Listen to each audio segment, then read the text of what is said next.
جو ماں باپ کو ایک نظر پیار سے دیکھنے کی وجہ سے ملے. سبحان اللہ. پیار سے کیا دیکھ لیا؟ اللہ تبارک و تعالیٰ آپ کو مقبول حج کا ثواب عطا فرماتا. اور یاد رکھنا کتابیں وہاں نہیں پہنچا سکتی. یہ بات میں پوری ذمہ داری سے کہہ رہا ہوں. کتابیں وہاں نہیں پہنچا سکتی جہاں ماں باپ کی دعا پہنچا سکتی. کتابوں سے نالج تو مل سکتا ہے, خدا نہیں مل سکتا. اور ماں باپ کی دعا وہ ہے کہ انسان کو خدا تک پہنچا دے. دنیا کی ہر طرف کی تمہارے قدموں میں ڈھیر ہو جائے اگر تمہیں ماں باپ کی دعا نصیب ہو جائے. لیکن ہر گھر کی کہانی ہے, ہر گھر کی کہانی ہے. اب تو داڑھی والے, ٹوپی والے. والعاقبة للمتقين والصلاة والسلام على سيد الأنبياء والمرسلين وعلى آله وأصحابه الطيبين الطاهرين. أما بعد فأعوذ بالله من الشيطان الرجيم. بسم الله الرحمن الرحيم. لقد من الله على المؤمنين إذ بعث فيهم رسولا. صدق اللہ العظیم.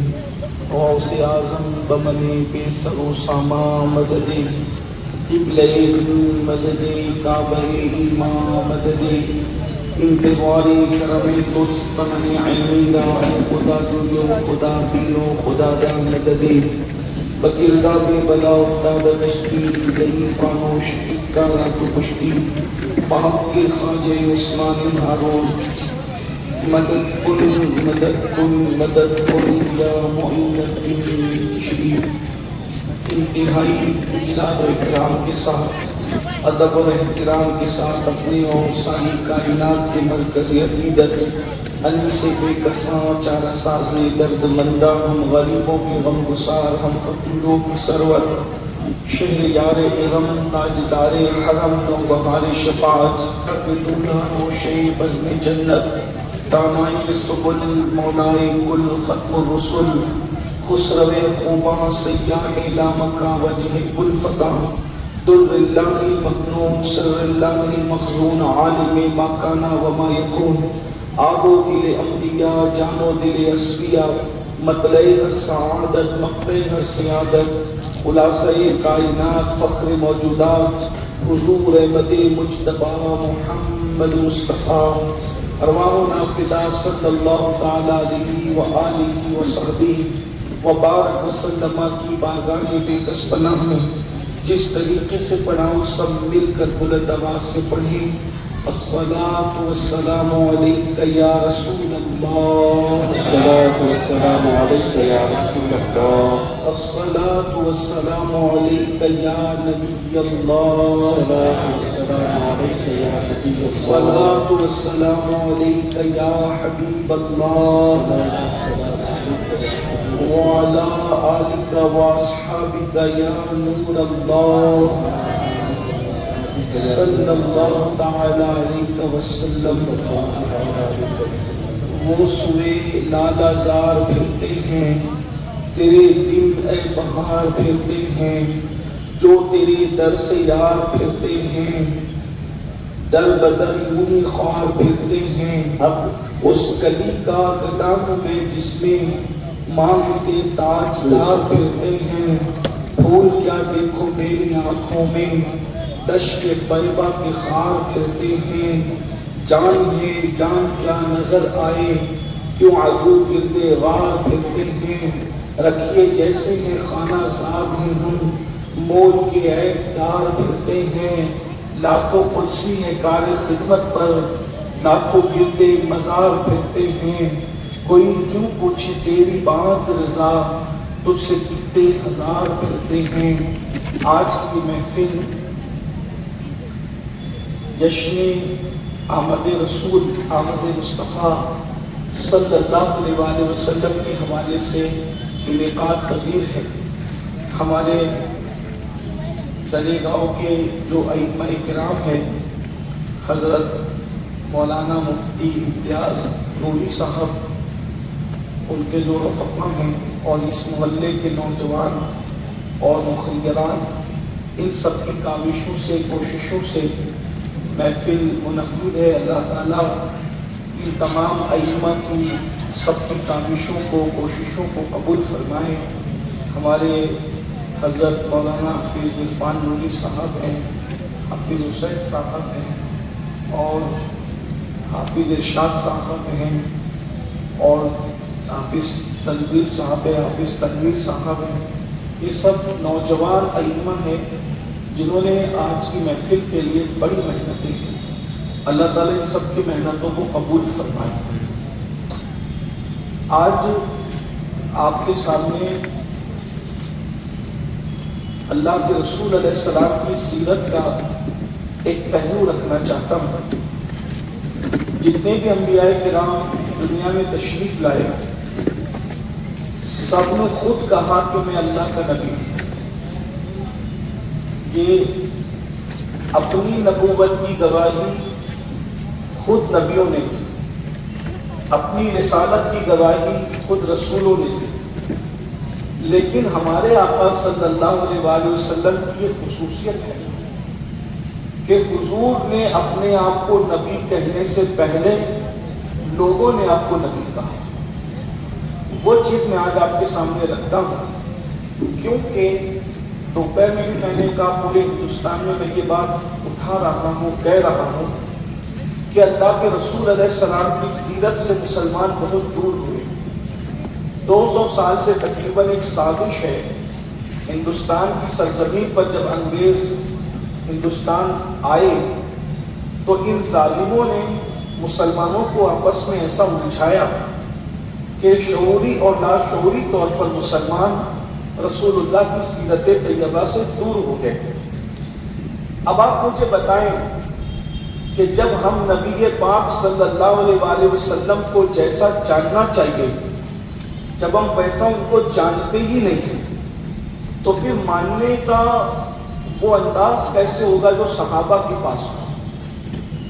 اسی لیے مسلمانوں کے دل میں نبی کے لیے وہ جگہ نہیں بن سکی الا ماشاءاللہ جو صحابہ کے دلوں میں نبی کے لیے جگہ تھی, جو تابعین کے دلوں میں رسول اللہ کے لیے جگہ تھی.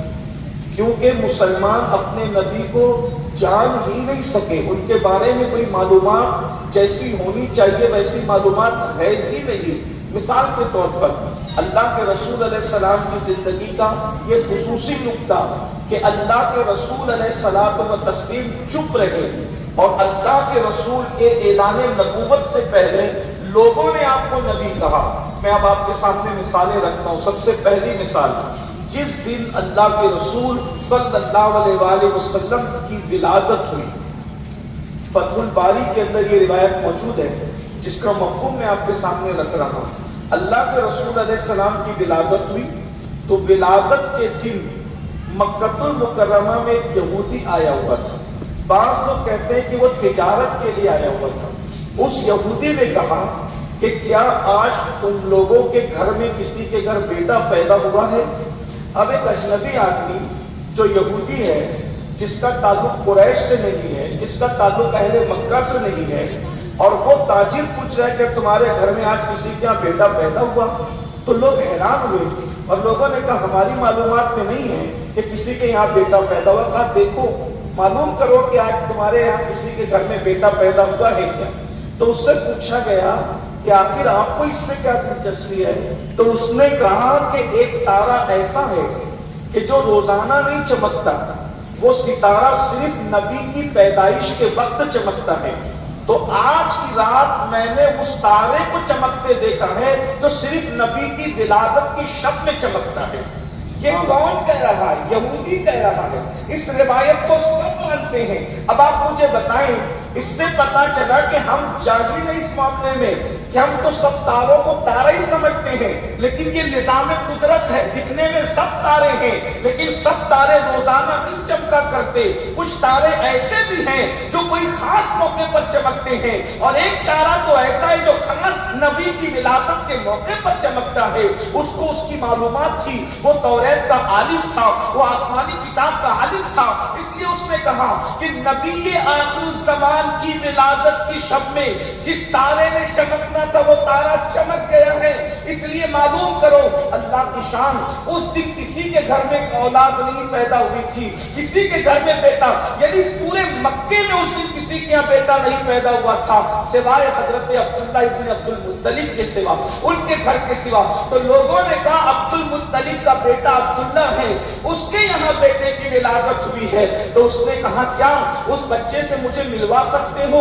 تو لوگوں نے کہا چلو. اور جب وہاں پہنچے عبد المطلب کی اجازت سے جیسے ہی گھر میں داخل ہوئے تو کہا ذرا وہ بچہ مجھے دکھاؤ. تو جب دکھایا تو کہا اس کی پیٹھ دکھاؤ. تو جب پیٹھ سے کپڑا ہٹایا تو کبوتری کے انڈے جیسا ایک نشان تھا حضور کی پشت پر, اور اس کے اندر لکھا ہوا تھا جس کو پڑھا گیا دیکھنے والوں نے دیکھا محمد الرسول اللہ. محمد نیچے تھا, رسول بیچ میں تھا, اللہ اوپر تھا.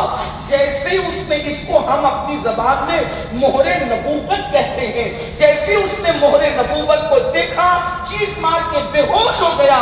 جب ہوش آیا تو اس نے کہا افسوس بنی اسرائیل سے نبوت نکل کر بنو اسماعیل میں چلی گئی ہے. اور کہا مکے والوں آج کے بعد تم سردار بنا دیے جاؤ گے کہ امت کا نبی پیدا ہوا ہے. آپ مجھے بتائیں ابھی حضور نے نہیں کہا کہ میں نبی ہوں, یہودی گواہی دے رہا ہے کہ یہ اللہ کے نبی ہیں, یہ اللہ کے رسول ہیں. اندازہ فرمائیے اپنے نبی کی شان ہے. اللہ اکبر. ہر نبی اپنی نبوت خود بیان کر رہا ہے اور میرے نبی کی نبوت کا اعلان یہودی کرتا نظر آ رہا ہے. حق وہ ہے جو سر چڑھ کر کے بولتا ہے, یہ اپنے نبی کی شان ہے. اس کے بعد اللہ کے رسول علیہ السلام کی عمر مبارک جو ہے وہ 12 سال کی ہوئی, 12 سال کی عمر ہوئی. اور آپ جانتے ہیں 7 سال کی عمر سے لے کر 11 سال کی عمر تک حضرت اسرافیل علیہ السلام حضور کی خدمت میں رہتے تھے. 4 سال تک کی حضرت, حالانکہ اسرافیل کی ڈیوٹی ہے کہ وہ سور کو منہ میں لے کر کے بیٹھے رہیں, لیکن 4 سال اللہ نے حضرت اسرافیل کو زمین پر بھیجا میرے نبی کی خدمت کے لیے. آپ کیا سمجھے, یہی میں رو رہا ہوں, مجھے تکلیف یہی ہے. ہمیں سب کے بارے میں معلومات ہے, اپنے نبی کے بارے میں معلومات.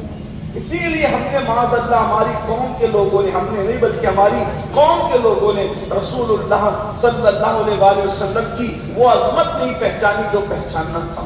ان کو تو ایک عام انسان, ایک عام بشر اور مجبور اور کیا کیا لوگوں نے کہہ کر کے, کہاں لوگوں نے معاذ اللہ کیسی باتیں کی.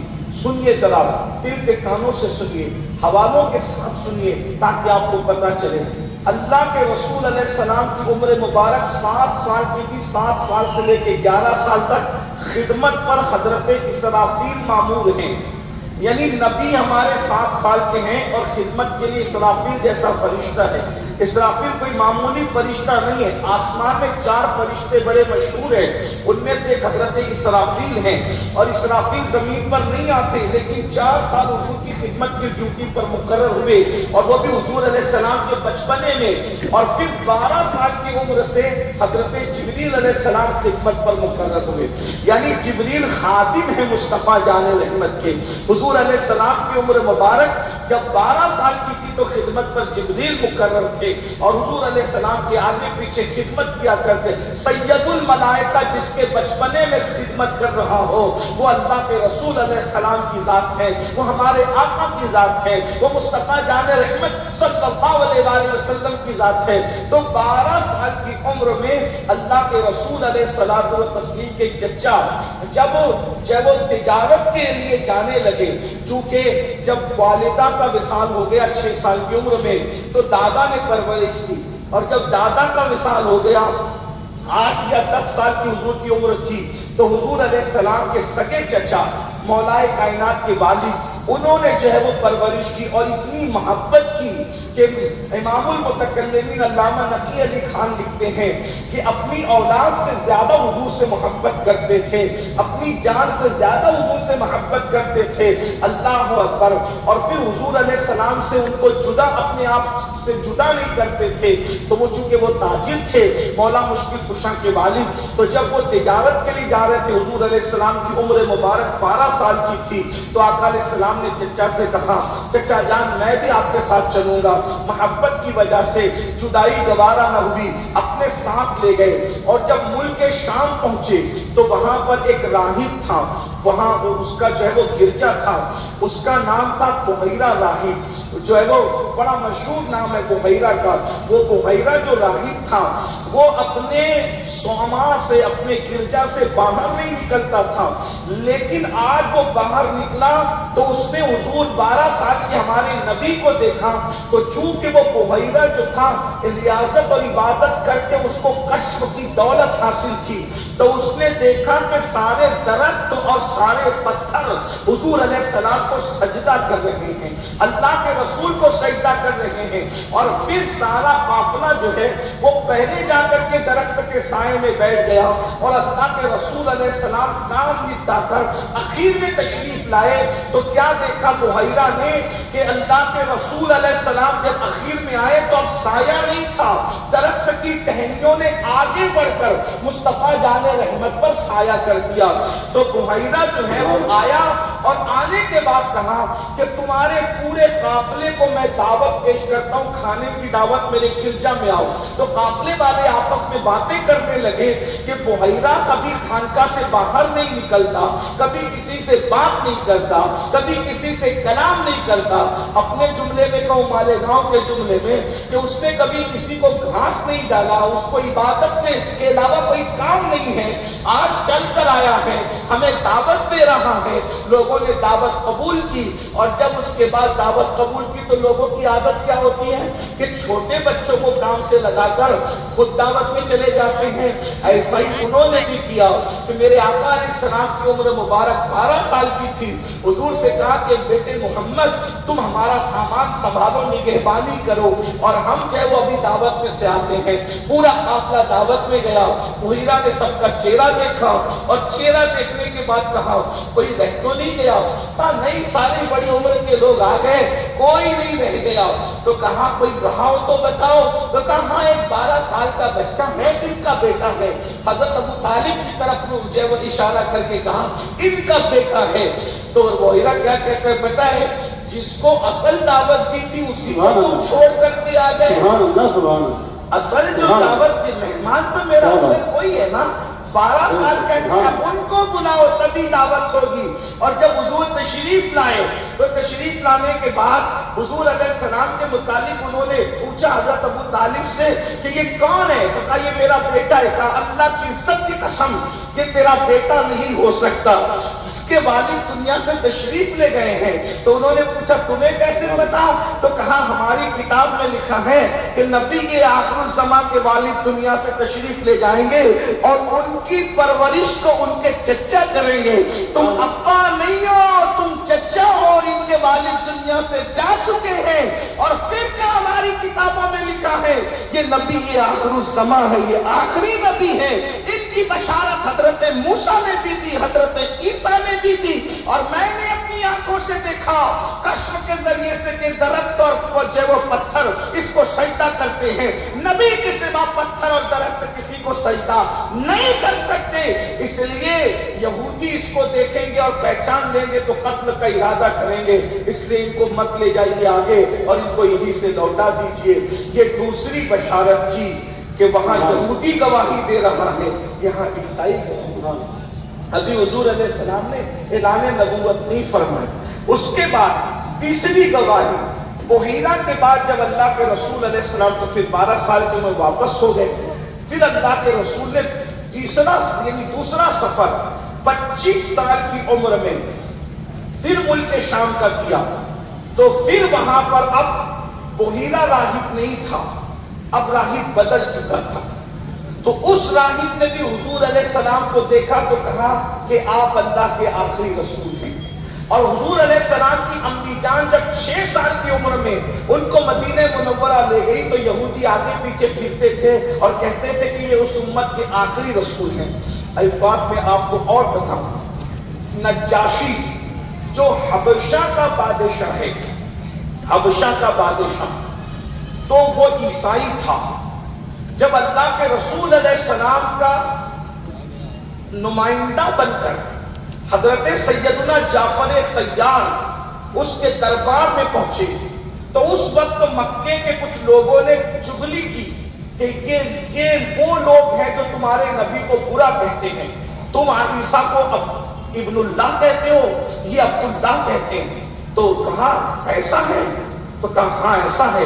تو حضرت جعفر طیار سے نجاشی نے پوچھا کہ تم جس نبی کا کلمہ پڑھتے ہو اس نبی کی کوئی تعلیم ہے؟ کہا ہاں ان پہ قرآن نازل ہوتا ہے۔ کہا کچھ آیتیں پڑھ کے سناؤ۔ تو یہ بات مبلغین اور علماء کو اس کا اندازہ ہونا چاہیے کہ وہاں موقع تھا نجاشی کے سامنے دین پیش کرنے کا۔ صورتیں تو بہت یاد تھی حضرت جعفر طیار کو، لیکن حضرت جعفر طیار نے نجاشی کے دربار میں جن آیتوں کا انتخاب کیا، اس سے پتہ چلا میٹر تو آپ کے پاس بہت ہوتا ہے، لیکن محفل دیکھ کر مضمون کا انتخاب کرنا یہ بہت دانشور مفکر کا کام ہوتا ہے۔ حضرت جعفر طیار نے کوئی اور سورت کی تلاوت نہیں کی، نہ سورۃ الفاتحہ پڑھی، نہ سورۃ البقرہ پڑھی، نہ کوئی اور سورت پڑھی، نہ سورہ قیامت پڑھی، سورہ مریم کی تلاوت شروع کی۔ اور جیسے سورہ مریم کی تلاوت شروع کی، نجاشی تخت پہ بیٹھا تھا، تخت سے نیچے اتر کے زمین پہ آ کے دو زانوں بیٹھ گیا اور روتے ہوئے کہا واللہ جو قرآن بیان کر رہا ہے عیسیٰ کے لیے اس سے رتی برابر زیادہ حضرت عیسیٰ نہیں ہے۔ اور پھر اس نے کہا کہ میں اللہ کے رسول آخری نبی پہ ایمان لاتا ہوں کیونکہ ان کی بشارت حضرت عیسیٰ علیہ السلام نے دی تھی۔ اسی طریقے سے اللہ کے رسول علیہ الصلوۃ والتسلیم پر جب پہلی وحی کا نزول ہوا، اللہ کے رسول علیہ السلام پر جب پہلی وحی نازل ہوئی، تب بھی اللہ کے رسول نے یہ نہیں کہا کہ میں اللہ کا رسول ہوں۔ حضرت ورقہ بن نوفل جو حضرت سیدہ خدیجہ کے چچا زاد بھائی تھے، توریت اور انجیل کے عالم تھے، جو ہے وہ ان کے پاس گئے تو کہا کہ ایسی ایسی آیت جو وہ ایسی ایسی آیت نازل ہوئی ہے، اقرا کی آیت پڑھ کر کے سنایا۔ تو اس وقت ورقہ نے کہا کہ تمہارے پاس وہی آیت تھا جسے جبریل کہتے ہیں، اللہ کا وہ فرشتہ تھا اور تم اللہ کے رسول ہو۔ کاش کہ میں اس وقت تک حیات ہوتا جب آپ کی قوم آپ کی مخالفت کر کے آپ کو مکے سے نکالے گی تو میں آپ کا ساتھ دیتا، آپ کی مدد کرتا۔ تو حضرت ورقہ بن نوفل کے ذریعے سے اللہ نے حضور علیہ السلام کی نبوت کا اعلان کروایا۔ اسی طرح اللہ کے رسول علیہ السلام کی آمد سے پہلے حضور علیہ السلام کے ڈنکے دنیا میں بجتے رہے۔ ایک بادشاہ تھا یمن کا، اس کا نام تھا تبع اول الحمیری۔ تبع اول حمیری جو تھا اس نے مدینہ منورہ پر چڑھائی کی۔ جب اس نے چڑھائی کی تو مدینہ منورہ کے جو لوگ تھے وہ دن بھر تبع سے جنگ کرتے تھے اور شام کو اس کے لشکر کو کھانا کھلاتے تھے۔ ذرا توجہ کیجیے گا، موبائل دیکھنے والوں سے گزارش ہے تھوڑا توجہ کرنا، حضور کی سیرت بیان کر رہا ہوں، تھوڑا توجہ کرنا، موبائل رکھیں، ایک بار درود شریف پڑھے، رب صلی وسلم دائما ابدا علی حبیبک خیر الخلق کلہم، صلاۃ و سلام علیک یا سیدی یا جد الحسن والحسین۔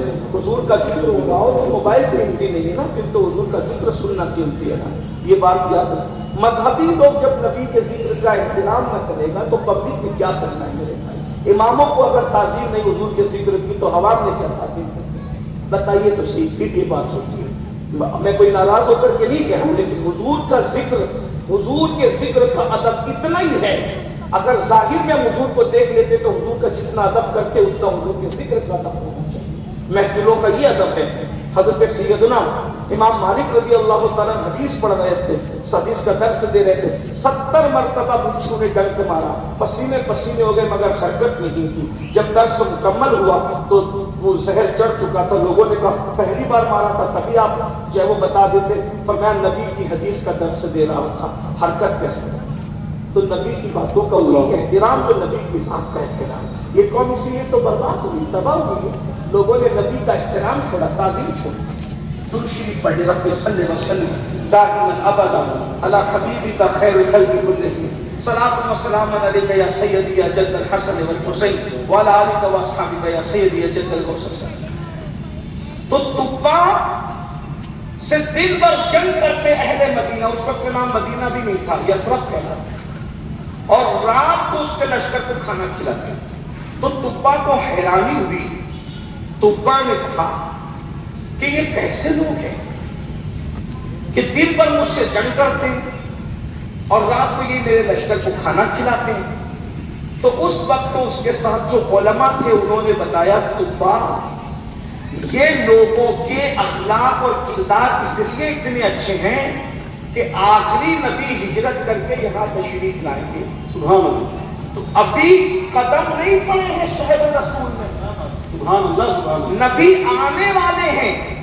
تو نبی کے آنے سے پہلے نبی کی آمد کیا یہ اثر ہے اہل مدینہ کے اخلاق پر. سبحان اللہ. سبحان اللہ. جب آ جائیں گے تو اثر کیا ہوگا؟ اور جن کے آنے سے پہلے قدموں کا اثر لوگوں کے اخلاق پر ہے، آپ اندازہ فرمائیں ان کے آنے کے بعد پھر لوگوں کے اخلاق پر کیا اثر ہوگا. اور پھر جس کے قدموں کا اثر یہ اخلاق میں پڑتا ہے، خود وہ رسول کے اخلاق و کردار کا عالم کیا. سبحان اللہ. سبحان اللہ. لیکن آج مسلمان کلمہ پڑھنے کے بعد بھی نبی کا وہ اخلاق اپنا نہیں. وہ لوگ مسلمان نہیں تھے، صرف نبی اس زمین پہ جانے والے تھے، تو صرف جانے کی یہ نسبت کی کہ قدرت نے ان کو اتنا بااخلاق کیا. آج تو لوگ اپنے ماں باپ کو کھانا نہیں دیتے. آج لوگ کلمہ پڑھ رہے رسول اللہ کا. ماں باپ اس وقت تو پوری دنیا میں جتنے ماں باپ دکھی ہیں کوئی دکھی نہیں. میں آپ کے سامنے سروے پیش کروں، کوئی مبالغہ نہیں، تحقیق کرنا چاہیے. پوری دنیا میں سب سے زیادہ بھیک مانگنے والوں سے بھی زیادہ اگر کوئی دکھی ہے، فقیروں سے بھی زیادہ اگر کوئی دکھی ہے، تو وہ بوڑھے ماں باپ ہیں. ماں باپ بوڑھے ہوتے ہیں، اولاد کو ایسا لگتا ہے کہ ابھی ہمارے گھر کا کچھ نہیں. سوچئے ذرا، نبی جانے والے صلی اللہ علیہ وسلم تو اہل مدینہ کے اخلاق یہ کہ جس سے جنگ ہو رہی ہے اس کے لشکر کو بھی بھوکا رکھنا گوارا نہیں ہے. اور یہاں ماں باپ کو لوگ بھوکا رکھتے ہیں. جب کہیں پارٹی میں جاتے ہیں تو ہر دوست اپنی جیب میں ہاتھ ڈال کے کہتا ہے کہ بل میں دوں گا. اور ماں باپ پہ خرچہ کرنے کی بات آتی ہے تو جھگڑا ہوگا کہ تیرا باپ نہیں ہے، تو نہیں دے سکتا ہے، تیری ماں نہیں، تو نہیں دے سکتا. یاد رکھنا، رسول اللہ سے جڑنے کے بعد انسان کے دل میں تو جانوروں کے لیے رحم پیدا ہو جاتا ہے. اگر نبی سے جڑنے کے بعد انسان کے دل میں ماں باپ کے لیے رحم نہیں ہے تو تم سب سے جڑے، تم نبی سے نہیں جڑے. اس لیے کہ رحمت للعالمین سے جڑنے کا اثر یہ ہے کہ آدمی کا دل سخت نہیں ہوگا. جن کے دل سخت ہیں وہ کچھ بھی ہو سکتے ہیں، وہ سچے مسلمان نہیں ہو سکتے. بہت دکھی ہے ماں باپ. اور جوانوں سے کہتا ہوں، اپنے ماں باپ کو دکھی کرنے والوں، اللہ کے رسول اعلان کر چکے، کما تدین تدان، تم جیسا کرو گے تمہارے ساتھ ویسے ہی کیا جائے. باپ کو گنتے نہیں، پوچھتے نہیں. آج کل کے چھوکرے ماں کو گھر کا کچرا سمجھتے ہیں. کتے پالتے ہیں، کتوں کو بستر میں لے کے سوتے ہیں، اور ماں باپ کے پاس آدھا گھنٹہ بیٹھنے کے لیے ٹائم نہیں. ہمارے بزرگوں نے فرمایا اگر ماں باپ کا چہرہ سامنے ہو، توجہ، اگر ماں باپ کا چہرہ سامنے ہو تو ان کی موجودگی میں آپ کتاب نہیں پڑھ سکتے. حالانکہ کتاب پڑھنے سے علم آتا ہے، اور علم کی فضیلت یہ ہے، اطلب العلم ساعۃ من اللیل خیر من احیائہا، کہ رات کے مختصر سے حصے میں علم کا سیکھنا رات بھر جاگ کر عبادت کرنے سے بہتر ہے. لیکن علماء لکھ رہے ہیں کہ ماں باپ کا چہرہ سامنے ہو تو کتاب نہیں پڑھ سکتے ان کی اجازت کے بغیر. کیوں؟ اس لیے کہ کتاب کے کتنے ہی صفحے پڑھ لے تجھے وہ نہیں ملے گا جو ماں باپ کو ایک نظر پیار سے دیکھنے کی وجہ سے ملے. سبحان اللہ. پیار سے کیا دیکھ لیا؟ اللہ تبارک و تعالیٰ آپ کو مقبول حج کا ثواب عطا فرماتا. اور یاد رکھنا، کتابیں وہاں نہیں پہنچا سکتی. یہ بات میں پوری ذمہ داری سے کہہ رہا ہوں. کتابیں وہاں نہیں پہنچا سکتی جہاں ماں باپ کی دعا پہنچا سکتی. کتابوں سے نالج تو مل سکتا ہے، خدا نہیں مل سکتا. اور ماں باپ کی دعا وہ ہے کہ انسان کو خدا تک پہنچا دے. سبحان اللہ. دنیا کی ہر طرف کی تمہارے قدموں میں ڈھیر ہو جائے اگر تمہیں ماں باپ کی دعا نصیب ہو جائے. سبحان اللہ. لیکن ہر گھر کی کہانی ہے، ہر گھر کی کہانی ہے. اب تو داڑھی والے، ٹوپی والے، حج کرنے والے، عمرہ کرنے والے، میں دیکھ رہا ہوں علم والے، مذہبی لوگ، مسلک کا نعرہ لگانے والے، مذہب کا نعرہ لگانے والے، جو علماء کے ہاتھ چومنے کے لیے ایک دوسرے کو دھکا مکی کرتے ہیں، وہ ماں باپ کا ہاتھ نہیں چومتے. آپ کتنے بڑے مولانا کا ہاتھ چوم لو وہ نہیں ملے گا. جو ماں باپ کے نہ چھوڑے. کتنے بڑے مولانا کی، پیر صاحب کی، ولی صاحب کی، سید صاحب کی دعا لگے، بھائی کڑوی لگے تو معاف کرو. اللہ کی رضا کے لیے بولنا ہے تو بولنا ہے. سید کی دعا بھی رد ہو سکتی تمہارے حق میں، ولی کی دعا بھی رد ہو سکتی. اللہ ہے جس کی چاہے رد کر دے. مولانا کی دعا رد کر دے گا، امام کی دعا. لیکن کیوں یہ بات سمجھ لو، مولانا کی دعا مولانا کی دعا، مولانا کی دعا کبھی بھی نبی کی دعا کے برابر نہیں. اپنا عقیدہ 200 سال سے تم لوگ اسی پہ تو لڑ رہے لوگوں سے کہ کوئی بھی نبی کے برابر نہیں، بلکہ نبی کی نالین کے برابر نہیں. جو سب کے رکھنے کو مل جائے نالے سبحان اللہ، تو پھر کہیں گے کہ ہاں تاجدار ہم بھی. سارے علماء نبی کے قدموں میں نالین ہیں. ارے جب جبریل نبی کے قدموں میں سر رکھتے ہیں تو کون ہے بھائی؟ تاج روح القدس کے موتی جسے سجدہ کرے رکھتی ہے کتنا وقار. اللہ اکبر. تو مولانا کی دعا مولانا کی دعا ہے. مولانا کی دعا تو صحابی کی دعا کا درجہ نہیں رکھتی. مولانا کی دعا صحابی کی دعا کا درجہ نہیں رکھتی. وہ نبی کی دعا کا درجہ کیا رکھے گی؟ کسی بھی مولانا کی دعا، کسی بھی ولی کی دعا، کسی بھی صحابی کی دعا میرے نبی کی دعا کا درجہ نہیں رکھتی. لیکن نبی کی دعا کیا ہے؟ عنایت کا جوڑا، اجابت کا صحرا. دلہن بن کے نکلی دعائیں محمد، اور اجابت نے جھک کر گلے سے لگایا. بڑی ناز سے جب دعائیں محمد، ہمارے نبی کی دعا کی طرح کسی کی دعا نہیں ہے. یہ اسلامی عقیدہ ہے، کیونکہ نبی کی دعا کی شان یہ ہے جب نبی امت کے حق میں دعا کرتے ہیں تو اللہ میرے نبی کی دعا کو رد نہیں کرتا. لیکن وہی رسول کہتے ہیں دعا والدہ لولدہ کا دعائی لکم، تمہارے باپ کی دعا تمہارے حق میں ایسی ہے جیسے مجھ محمد کی دعا میری امت کے حق میں ہے. سبحان اللہ. نبی نے باپ کی دعا بیٹے کے حق میں نبی کی دعا کے برابر کا درجہ عطا فرمایا.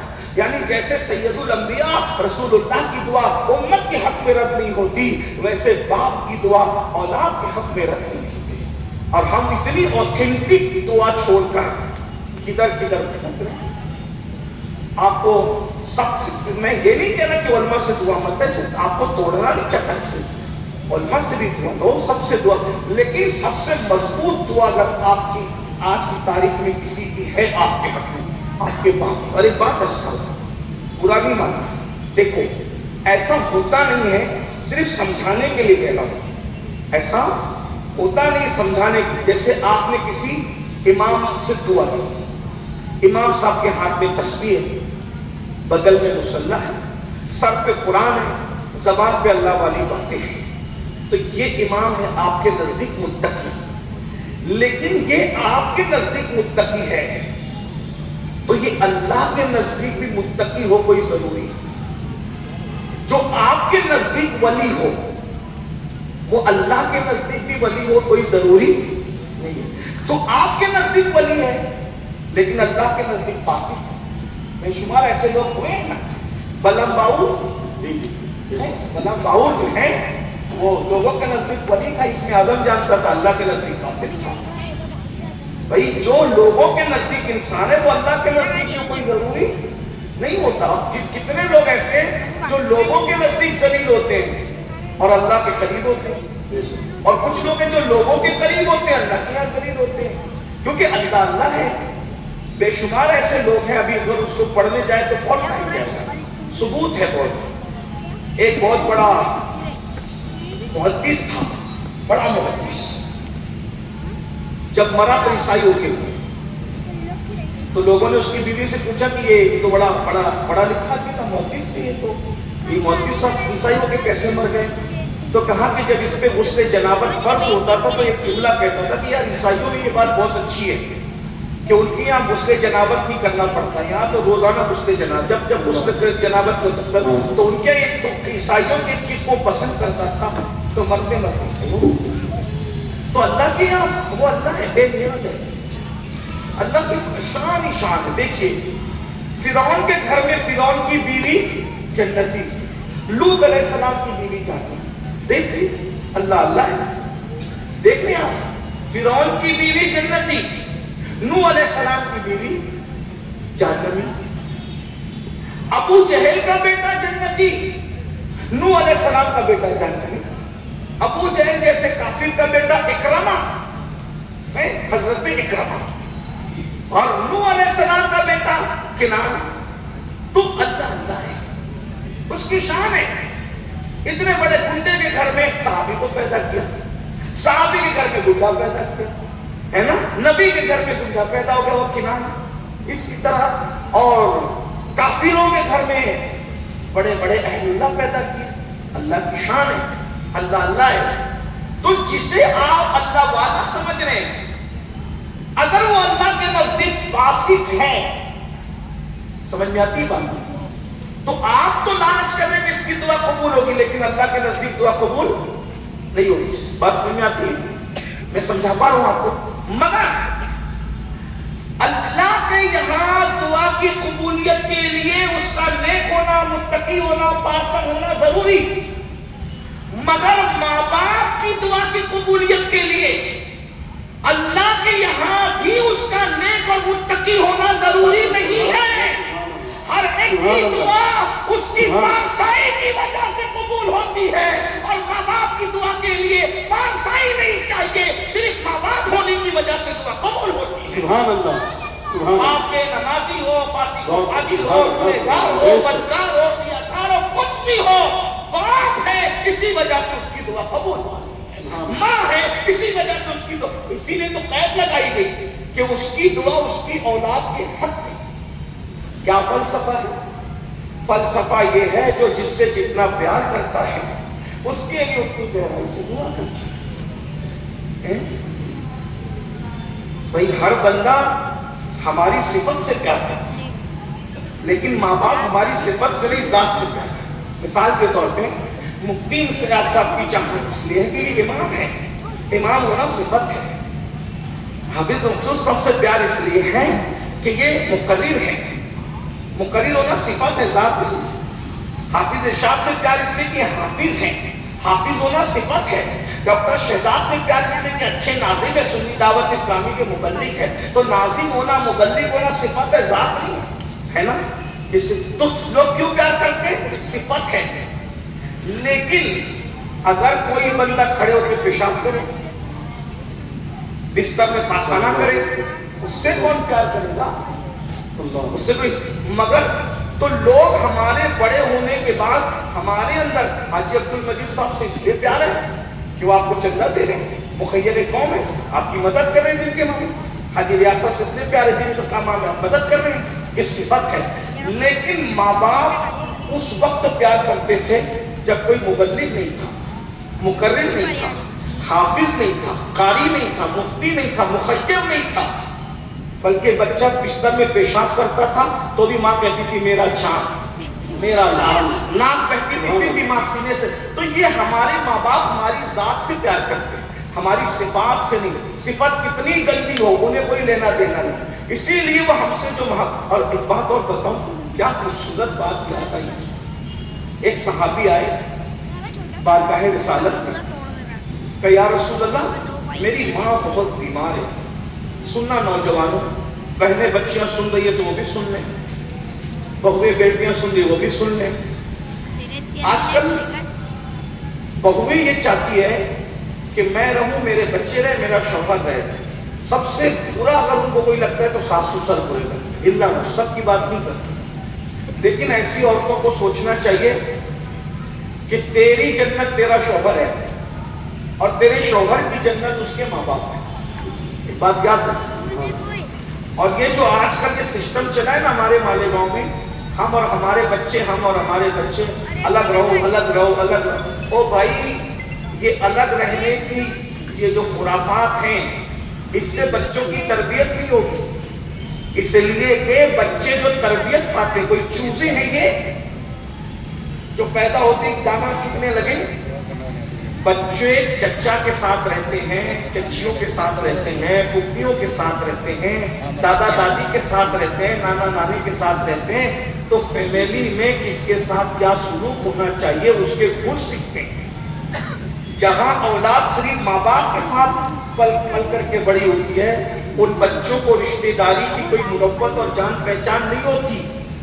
وہ خالہ کو پھپھی سمجھتے ہیں، پھپھی کو خالہ سمجھتے ہیں، ان کو بتانا پڑتا ہے کہ کون سے کیا رشتے ہیں.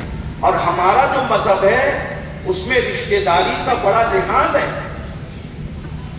یہ جو ہے میں میرے بچے یہ آج کل کی پتہ نہیں کیا پڑھ کے آتے ہیں اور کیا لکھ کر آتے ہیں. پڑھے لکھ کے ہو کر بھی جہالت کی باتیں نہیں. ہمارے مذہب میں رشتوں کا کیا خیال ہے؟ اگر ابا مر جائے تو چچا کا مرتبہ باپ کے برابر ہے. آپ کو بتاؤں یہ رشتے کیسے؟ یہ تربیت سے آتے ہیں. قرآن حدیث نے تربیت کی ہماری حضور اسی لیے آئے تھے رشتے بتانے کے لیے. حضرت عباس ابن عبد المطلب یہ حضور کے چچا ہیں اور حضرت مولا علی کے بھی چچا ہیں. مولا علی فاتح خیبر، مولا علی باب مدینۃ العلم، مولا علی قرآن ناطق، مولا علی نبی کے ڈائریکٹ شاگرد، مولا علی امام المشارق والمغارب، مولا علی حل المشکلات والنوائی، مولا علی اخی رسول، مولا علی زوج البتول، مولا علی قاسم شیر و شربت، مولا علی ہے ابو الائمہ. جتنے ائمہ اہل بیت ہیں سب کے باپ کو علی کہتے ہیں. مولا علی در مکنون، مولا علی سر مخزون، مولا علی اللہ اکبر. حضور کے اللہ جب تک میں علی کا چہرہ نہ دیکھوں اس وقت تک تو مجھے دنیا سے مت اٹھانا. حیدر کرار وہ ہے. حضور علیہ السلام فرماتے ہیں جب تک علی لوگوں کو چٹھی نہیں دیں گے لوگ پل صراط سے سلامتی سے نہیں گزرے گے. علی وہ ہے جس کے علم کا عالم یہ ہے کہ باپ کے نقطے کی تفسیر اگر لکھیں تو 70 اونٹ لاکھ کیے جائیں. اتنی کتابیں لکھیں کہ مولا مشکل کشا حسن مجتبیٰ کے بابا، امام حسین کے بابا، سیدہ زینب کے بابا، امام زین العابدین، باقر، جعفر، صادق، موسیٰ، کاظم، علی رضا، تقی، نقی، حسن عسکری، غوث العظم غریب نواز، جس کی چوکھٹ کے جاروب کش ہیں. میں پھر کر رہا ہوں ہوش و حواس کے ساتھ کہہ رہا ہوں حسن سے لے کر غوث العظم تک جس کے در پر سواگی بن کر کے کھڑے ہیں اسے حیدر کرار کہتے ہیں. اہل سنت کا امام کہتا ہے سوالی جس کے در کا ہر علی ہے، علی ہے، ہاں علی ہے، ہاں علی ہے. کبھی دیوار ہلتی ہے، کبھی کانپ جاتا ہے. علی کا نام سن کر اب بھی پیدر کانپ جاتا ہے. وہ علی جس کی شان میں قرآن کی 300 آیتیں نازل ہوئی ہے، وہ حیدر کرار جس کا ذکر توریت میں ہے، انجیل میں ہے، زبور میں ہے. وہ حیدر کرار جس کی جنگی چالوں پر جبریل اور میکائیل دعائیں کرتے ہیں. وہ حیدر کرار شب ہجرت نبی کے بستر پہ سوتا ہے. وہ حیدر کرار فتح مکہ نبی کے کندھوں پہ کھڑے ہوتا ہے. وہ حیدر کرار جاء الحق وزهق الباطل ان الباطل كان زهوقا کہہ کر پر پرسوں کے سجے ہوئے بتوں کو ہمیشہ کے لیے توڑ دیتا ہے. لوگ کہیں سے بت ہٹاتے ہیں تو پھر کوئی رکھ دیتا ہے. یہ علی کا ہٹانا ہے. ایک مرتبہ علی نے ہٹا دیا تو قیامت تک کیا کوئی رکھ نہیں سکتا. ایسا علی کے مرتضیٰ قاضی ثناء اللہ پانی پتی جس کے لیے کہے آدم کے زمانے سے لے کر آج تک جو بنی ہوا ہے وہ حیدر کرار کے فیضان سے بنی ہوا ہے. سب کی گردنیں تلواروں کے سامنے جھکتی ہے. تلوار جس کے ادب میں جھک جائے اسے حیدر کرار کہتے ہیں.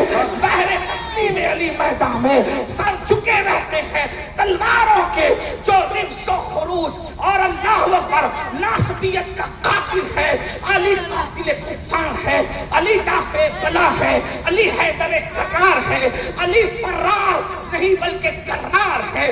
علی کی پشت میں نبی کی نسل ہے. نبی کی نسل کی اصل کو علی کہتے ہیں. مگر وہی علی کے سامنے جب حضرت عباس ابن عبد المطلب آتے تھے تو علی ان کے پیر چومتے تھے. سبحان اللہ. یہ لانا تھا آپ کو. سبحان اللہ. عباس کے پیر چومتے ہیں حیدر کرار. مرتبے میں کوئی برابری نہیں.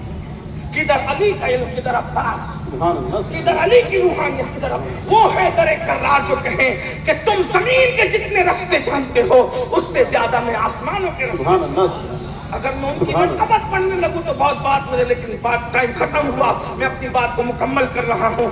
اتنے مرتبے بلند ہیں لیکن حضرت عباس کے پیر چومتے ہیں مولا علی.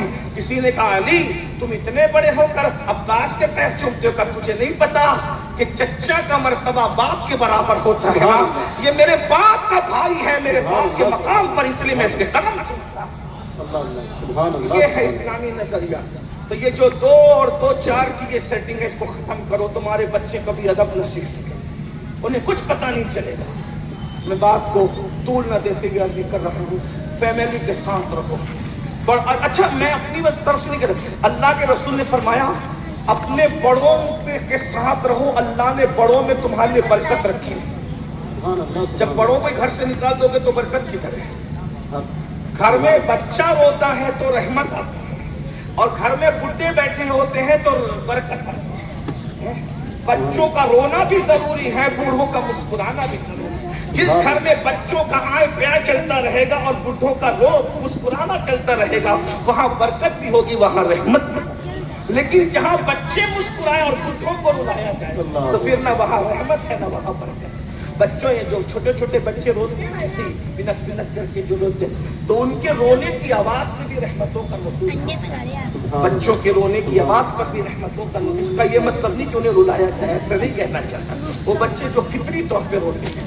تو آج کیا کر رہا تھا کہ آج کل بہت برے حالات گزر رہے ہیں، ماں باپ برے لگتے ہیں. اور یہ عورتیں جو آج کل کی جب پڑھی لکھی چھوکریاں ہیں، ان کو پتہ نہیں کسی نے پٹی پڑھا دی کہ شوہر کے ساتھ الگ رہنا ہے. بچے کبھی تربیت نہ پا سکتے، مربت نہ پا سکتے. اسلامی معاشرہ ایک تشکیل پاتا ہے. آپ کو پتہ ہے کہ جو الگ الگ کا سسٹم ہے، سیدنا علی اور سیدہ فاطمہ کا ذکر آتا ہے، ایک جگہ لوگ ڈنڈی مار جاتے ہیں. پتہ ہے تمہیں جب تک مولا علی کی امی سیدہ فاطمہ بنت اسد حیات نہیں، وہ مولا علی کے ساتھ انہی کے گھر میں لوگ اس کو اسکیپ کر جائے. امام حسن امام حسین کی جو دادی ہے نا، جس کا ذکر چھوٹ جاتا ہے، کون دادی ہے تمہیں پتہ ہے؟ رسول اللہ کی چچی ہے، سکی چچی. لیکن نبی نے کبھی چچی نہیں کہا. یہ رشتے ہیں، دیکھیں یہ میلاد کے ہیں. آج کل تو چچیوں کا کوئی احترام ہی نہیں ہے، چچیوں کو لوگ گالیاں دیتے ہیں، چچی کو پہچانتے نہیں ہیں. نبی اپنی چچی کو چچی نہیں کہتے تھے، کہتے تھے میری ماں کے بعد جو میری ماں ہے وہ فاطمہ بنت اسد ماں کہتے تھے اپنی چچی. میلاد میں کیا سیکھ رہے ہو؟ ان جھنڈے اور ڈنڈے لائٹنگ نہیں ہے صرف میلاد کا مقصد. یہ تو مسرت کے اظہار کا ایک ذریعہ ہے. اصل چیز میلاد کا پیغام مصطفیٰ جان رحمت کی سیرت ہے، سیرت مصطفیٰ. اور وہ چچی بھی کیسی اپنے بچوں سے زیادہ اپنے بھتیجے سے پیار کرے، اور وہ بھی خود کا بھتیجا نہیں بھائی. ایک تو خود کا وہ بھتیجا ہوتا ہے جو اپنے بھائی کا بیٹا ہوتا ہے، شوہر کے بھائی کے بیٹے وہ کس نے. لیکن وہ چچی تھی، گھر میں کھانا پکتا تھا تو بچوں کو نہیں کھلاتی. تم رکو ابھی پہلے میرا بیٹا کھائے گا. وہ ان کی عمریں تو چھوٹی سی تھی. ماں لوگ تو بڑوں کو روکتے ہیں چھوٹوں کے لیے، آپ چھوٹوں کو روکتے تھی بڑوں کے لیے. کہا بیٹا وہ بغیر دسترخوان اگر وہ نہ آئے اور ہم کھائیں، ہم اپنا بنا ہوا کھانا نہیں کھا پائیں گے. یہ اس کی برکت ہے کہ جب وہ کھا لیتے ہیں تو دسترخوان پہ کھانا ختم نہیں ہوتا. سبحان اللہ. چچا بھی ایسی ہے، چچی بھی ایسی. کیا معاشرہ بنا رکھا ہے خدا. اور پھر کہتے کہ ہم پڑھے لکھے ہیں. وہ کہا بھائی وہ بے پڑھے لکھے ہی اچھے تھے یار، جو رشتوں کو یوں نبھاتے تھے، رشتوں کو نبھاتے تھے. لیکن آج کل سب ختم ہوا. دیکھیے بات ختم کر رہا تھا. ہائے ہائے ہائے، آج کل کے پڑھے لکھے سیکھیں ذرا. آج سے 50 سال کے بے پڑھے لکھے تو ان کے تو ذکر کریں تو اور لمبا ٹائم جائے گا. حضور کا ذکر کرتے ہیں. جس دن حضور کی چچی حضرت فاطمہ بنت اسد کا انتقال. اچھا ایک بات اور بتاؤں، چچی سے پیار کتنا تھا. توجہ، اپنی بیٹی کا نام رکھا تو چچی کے نام پہ رکھا. سبحان اللہ سبحان اللہ. فاطمہ بنت اسد چچی کے نام پہ نام رکھا. اور جب انتقال ہوا تو حضور اپنی چچی کی قبر میں لیٹ گئے، خود لیٹ گئے، اور لیٹ کر کہتے ہیں قبر تو کسی کی رعایت نہیں کرتی، لیکن میری ماں تجھ میں آنے والی ہے نا، اس کی رعایت کرنا ذرا. اور اپنی لنگی تہبند شریف ان کو کفن کے لیے کیا. کہ میرا تہبند میری چچی کے کفن میں جائے گا تو قبر کے فتنے سے محفوظ رہے گا. اور جب دفن کر دیا تو رو کر کہتے ہیں قبر خیال کرنا یہ میری ماں ہے، میری ماں کی جگہ میری پرورش کرنا. میرے بھائیوں سیکھو، دین سیکھو. یہ جو دنیا کے پڑھے لکھے لوگ ہیں، میں ان کی بات کر رہا ہوں. مذہب کے پڑھے لکھے لوگوں نے تو کبھی رشتوں کو ناکارا ہی. تو چچا کا مرتبہ باپ کے برابر ہے، خالہ کا مرتبہ ماں کے برابر ہے. اور یہ چچا خالہ تو بہت قریب ہو گئے بھائی. اللہ کے رسول علیہ السلام فرماتے ہیں تمہارا باپ اگر مر جائے گا تو وہ جس دوست سے پیار کرتا تھا اس کو بھی مسکرا کے دیکھو گے تو قبر میں اس کو سکون ملے گا. سبحان اللہ. یعنی باپ کے دوستوں کا بھی لحاظ ہے اپنے مذہب میں. دور نکل گئی بات. تو جس مذہب میں باپ کے دوستوں کا لحاظ ہو، باپ کے رشتہ داروں کا لحاظ ہو، اس مذہب میں ماں باپ کا کتنا لحاظ ہوگا. بات دور نکل گئی. میں بات ختم کر دوں. کیا عرض کر رہا تھا کہ تبا اول عمیری یہ بات کہہ رہا تھا. جب وہ جنگ کرتا تو دن بھر وہ جنگ کرتے اور رات کو کھانا پھینکتے. تو تبا نے پوچھا کہ بھائی یہ عجیب ہے یثرب والے، اس نخلستان والے کہ جنگ بھی کرتے کیونکہ میں نے چڑھائی کی تو لڑ رہے ہیں بہادری سے، کھانا بھی بیچتے ہیں. تو لوگوں نے بتایا ان میں مروت اس لیے ہے کہ یہاں آخری نبی کا مزار بننے والا ہے. سبحان اللہ. تو نبی کی آمد سے پہلے اللہ نے ان کے اندر یہ مروت پیدا فرما دی ہے. اب آپ بتائیں ان کی آمد کی برکتیں آنے سے صدیوں پہلے جب یہ ہے تو آنے کے بعد کیا ہے. سبحان اللہ. کوئی محسوس کرے. پھر آخری بات کے طور پہ اینڈ کرتے ہوئے تبا نے کہا پھر وہ کون ہے آخری نبی جس کی صرف آمد کی ہواؤں نے ان کو اتنا بدل دیا. تو لوگوں نے بتایا وہ بہت خوبصورت ہوں گے. سن لے اپنی بات اینڈ کر رہا ہوں. سن لے اپنے آقا کی بات ہے. بولے وہ بہت خوبصورت ہوں گے اور ان کے حسن میں ملاحت ہوگی. ملاحت یعنی گلابی پن ہوگا. ان کی آنکھیں کالی سیاہ ہوگی. ان کی بھویں بڑی بڑی تیر کی طرح ہوگی. ان کی بھویں گہری ہوگی، پتلی ہوگی اور پلکیں تیر کی طرح ہوگی. وہ دور والوں کو بھی شکار کریں گے اور قریب والوں کو بھی اپنا بنائیں گے. وہ ہنس کے قتل کریں گے. ہائے ہائے. تلواروں سے قتل کرنا تو سب کو آتا ہے. وہ ہنس کے قتل کرنے کا مطلب یہ ہے جب مسکرائیں گے تو لوگ ان کے اپنے ہو جائیں گے. ہائے ہائے. اللہ اکبر. پھر کہا کہ ان کا سایہ زمین پہ نہیں پڑے گا.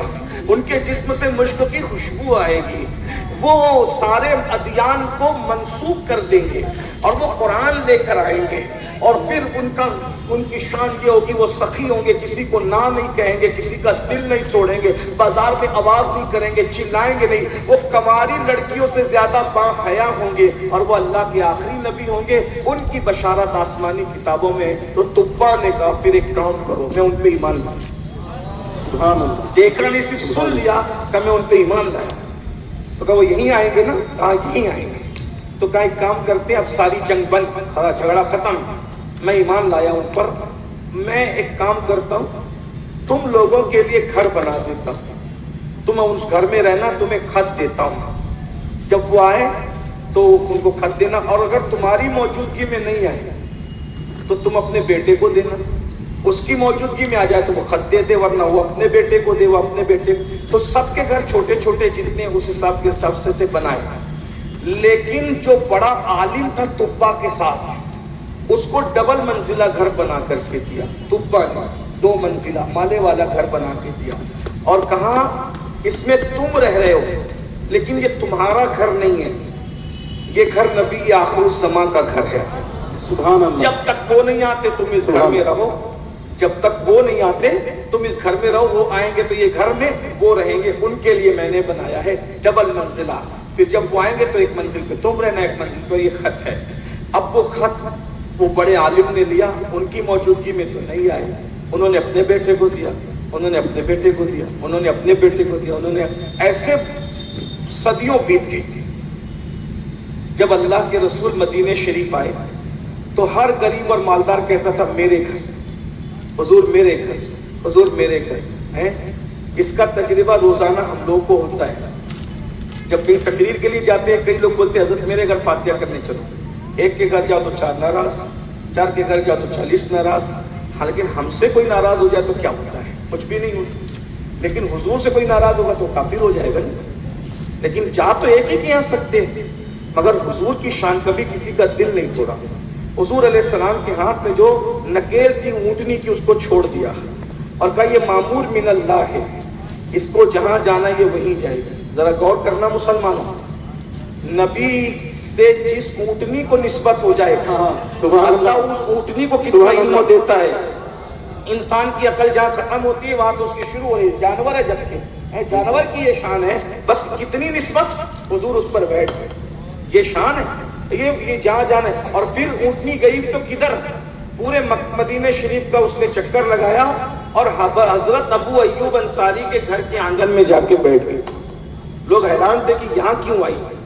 تو جیسے حضور اترے تو ابو ایوب انصاری نے کہا میرے تو بھاگ جگہ حضور تشریف لائے. کہا ابو ایوب وہ جو تیرے دادا باپ داداؤں نے وہ خط جو سنبھال کے رکھا تھا جو تیرے پاس ہے وہ مجھے دے جو تبا اول کا ہے. اور پتا چلا وہ ابو ایوب انصاری کا گھر نہیں تھا سبحان اللہ بلکہ وہ حضور کا اپنا گھر تھا جس میں ابو ایوب انصاری نسلوں سے رہ رہے تھے. سبحان اللہ سبحان اللہ. دیکھ رہے ہیں. تو یہ حضور علیہ السلام کی شان ہے کہ حضور علیہ السلام پر کسی نے احسان نہیں کیا. حضور نے ان پہ احسان، یعنی ابو ایوب کے گھر جو رہے تو ابو ایوب احسان نہیں کر رہے. ابو ایوب کا پورا گھرانہ صدیوں سے نبی کے گھر میں رہ رہا تھا. سبحان اللہ. تو کہنے کا مطلب یہ کہ حضور کی آمد سے پہلے لوگوں نے حضور کو نبی کہا. تو تبا اول کے سامنے حضور کی نبوت کا اعلان ہوا تو تبا اول ایمان لایا. تو یہ میرے نبی کا معجزہ ہے. ہر نبی نے خود آ کر کہا میں نبی ہوں، اور میرے نبی کے کہنے سے پہلے ہزاروں لوگوں نے کہا کہ یہ اللہ کے نبی ہیں. ان کی نبوت کے ڈنکے دوسروں نے بجائے. پھر بعد میں انہوں نے فرمایا ایسا نبی اللہ نے ہمیں عطا فرمایا، ان کی اطاعت کریں، فرما برداری کریں. میلاد کا موقع ہے، درود شریف کی کثرت کریں، صدقہ کثرت سے دیں، اپنے گھروں پہ جھنڈے لہرائیں، لائٹنگ لگائیں، بلب جلائیں. آپ کہتے ہیں یہ مولانا یہ فضول خرچی تو نہیں ہوگی. میں نے کہا بھائی بیٹوں کی شادیوں پر بھی تو کرتے ہو نا، الیکشن جیتنے پر بھی تو کرتے ہو نا، ابا حج کر کے آتے تب بھی تو کرتے ہو نا. پتہ نہیں ابا کا حج قبول بھی ہوا کہ نہیں ہوا لیکن کرتے ہو نا. بتاؤ بھائی جس کے قبول ہونے نہیں ہونے میں ڈاؤٹ ہے، شک ہے، اس کی آمد پر لائٹنگ لگا لیتے ہو. تو جس کی آمد پر اللہ نے کائنات کو سجایا، نہ ستاروں کی انجمن ہے، چاند ہے، اور اس کے بعد جھنڈوں کا ثبوت بھی تو حدیث پاک میں آتا ہے کہ جب میرے آقا کی ولادت ہوئی تو جبریل 3 جھنڈے لے کر آئے. ایک کعبے پہ لگایا، ایک حضرت آمنہ کے گھر پہ لگایا، ایک بیت المقدس پہ لگایا، دوسری روایت میں ایک مشرق میں لگایا، مغرب میں لگایا، ایک کعبے کی چھت پہ لگایا. تو پتہ چلا جھنڈے لگانے کا ثبوت بھی ہے. یہ سب اس لیے کرنا ہے، اگر ایسا کرو گے تو لوگ پوچھیں گے کہ مسلمانوں کے گھر جھنڈے کیوں ہیں، لائٹنگ کیوں ہے، یہ سجاوٹ کیوں ہے. تو لوگ بتائیں گے کہ ہمارے نبی کی آمد کا جشن ہے. تو یہ بھی ایک ڈنکا بجانے کا طریقہ ہوگا. یہ اظہار محبت ہے. بہت ساری چیزیں ایسی ہوتی ہے جو فرض نہیں ہوتی، جو ضروری نہیں ہوتی مگر غیر ضروری بھی نہیں ہوتی. ایک بات کہتا ہوں آخری، کچھ نوجوان چھوکرے آپس میں ہوٹلوں پہ بیٹھ کے باتیں کرتے ہیں یار حضور تو پیدا ہو گئے نا 1500 سال پہلے پیدا ہو گئے، ٹھیک ہے جب جشن منا لیا. کیا حضور روز روز پیدا ہوتے ہیں؟ اتنا ہی کہنا ہے. اگر بات سمجھ سکتے تو سمجھ لیں. بولو بھائی بات تو بظاہر مقبول ہے. 1500 سال پہلے پیدا ہوئے، جب جشن منا لیا تو حضور اب ہر سال پیدا ہو رہے ہیں. بس میں نے اسی پہ آپ کو لانا ہے، بات ختم کرنا ہے. کوئی جھگڑے فساد کی بات نہیں، خوشی کا سودا. مانو تو مانو، نہیں مانو تو چھوڑ دو. آپ جب عمرہ کرتے ہو تو صفا مروہ کی صحیح سب کرتے ہو کہ نہیں کرتے؟ بولو بھائی کرتے ہو کہ نہیں کرتے؟ اس کے بغیر تو عمرہ ہی مکمل نہیں ہوگا. عمرہ کا رکن ہے نا وہ. کرتے ہو کہ نہیں کرتے؟ بولو بھائی ہاں کرو تو نہ کرو، جو بھی کہنا ہے کہہ لو بھائی. کرتے کہ نہیں کرتے؟ کرتے ہیں. کیوں کرتے ہیں؟ تو بولے حضرت ہاجرہ نے کیا تھا. کیوں کیا تھا حاجرہ نے؟ بولے ان کے بیٹے کو پانی نہیں مل رہا تھا اس لیے وہ دوڑ رہی تھی. تو بھئی بیٹے کو تب پانی نہیں مل رہا تھا نا، اب تو جگہ جگہ پانی کے جار رکھے ہوئے ہیں. سبحان اللہ سبحان اللہ. یہ بات کی ہزاروں سال پہلے ختم ہو گئی. اب تو پانی کی نہ قلت ہے، نہ پانی چاہیے، نہ پانی کی. پاگلوں جیسے دوڑ کیوں رہے ہو؟ کیوں دوڑ رہے ہو؟ تو بولے ہزاروں سال پہلے ہاجرہ دوڑی تھی تو ہاجرہ کا تو مقصد تھا پانی، تمہیں تو پانی موجود ہے پھر کیوں دوڑتے ہو؟ تو کہا اللہ کو اللہ والوں کی نقل کرنا پسند ہے، اس کو دہرانا پسند ہے، ریپیٹ کرنا پسند ہے. تو پانی کی تلاش میں اگر ہاجرہ ایک بار دوڑے تو قیامت تک دوڑنا عبادت ہو جائے جائے تو حضور کی ولادت کی خوشی میں اگر حضور ایک بار پیدا ہو تو ہر مرتبہ اس کا جشن منانا پھر کیوں عبادت نہیں ہے؟ بے شک سبحان اللہ سبحان اللہ سبحان اللہ، نعرہ تکبیر، نعرہ رسالت۔ یہ حاجرہ کے پانی کی تلاش کی یادگار ہے اور یہ مصطفیٰ جان رحمت کی آمد کی یادگار ہے۔ کجا پانی کی تلاش ہے، کجا مصطفیٰ جان رحمت کی آمد کی۔ سبحان اللہ، دونوں برابر تھوڑی ہے۔ اس لیے یہ یادگاریں ہیں، یا اسلام یادوں کو مٹانے نہیں آیا بلکہ اسلام یادوں کو تازہ کرانے کے لیے آیا ہے، ورنہ پھر بہت لمبی ہوگی۔ کعبے کا طواف کرو تو 3 چکر میں کیا کرو؟ رمل کرو۔ رمل مطلب پہلوانوں کی طرح چلو، اکڑ کے چلو۔ بھائی کیوں اکڑ کے چلو؟ بولے حضور چلے تھے۔ حضور کیوں چلے تھے؟ تو کہا کہ وہ مکے سے جب آئے تھے تو سمجھتے تھے صحابہ کافر، سمجھتے تھے صحابہ کمزور ہو گئے۔ حضور نے کہا یہ تمہیں کمزور سمجھتے ہیں، شانہ ننگا کرو، کھولو اور پہلوانوں کی طرح چلو تاکہ ان پہ روک پڑے کہ یہ کمزور نہیں ہوئے بلکہ یہ طاقتور ہیں۔ میں نے کہا اب کون سے کافر ہے بھائی جس پہ روک جمانا ہے؟ 1450 سال پہلے روک جمانے کا تھا، وہ جم گیا۔ اب تو ہے بھی وہاں کوئی نہیں، لات و عقل کا پرستار کوئی ہے نہیں۔ اب تو سب لبیک کہہ رہے ہیں، لا شریک کہہ رہے ہیں۔ اب کس پہ روکا؟ نہیں، حضور نے ایک بار کیا نا، اس لیے اب وہ ہمیشہ کرنا ہوگا۔ تو یاد رکھنا بہت سی چیزیں ہوتی ایک بار ہے مگر اس کو ریپیٹ بار بار کیا جاتا ہے۔ واقعہ ایک بار ہوتا ہے، اس کو بار بار منایا جاتا ہے تاکہ لوگ یاد رکھیں۔ قرآن ایک بار نازل ہوا ہے، پوری زندگی ہم قیامت تک کے لیلۃ القدر منائیں گے۔ ہر سال تو قرآن نازل نہیں ہوتا۔